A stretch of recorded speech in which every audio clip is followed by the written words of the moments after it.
ये कहने का मतलब है हाँ। ये पढ़ा लिखा है तो पढ़ा लिखा कह रहे हैं। हाँ पढ़ा लिखा है। इसकी मैं आपको क्रीज बना के बना दिखाता के हूँ। बताएं।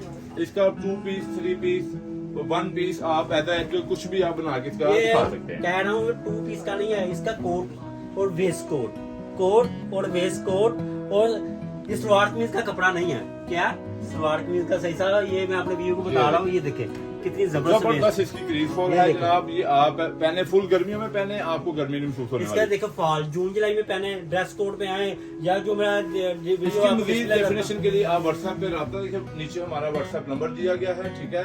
हमारा एड्रेस फेसबुक पर, टिकटॉक पर, यूट्यूब पर और इंस्टाग्राम पर, ठीक है।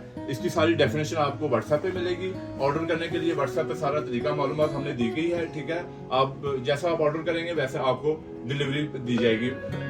कैश पेमेंट पे हम काम करते हैं। Dress code Shadman Lahore market.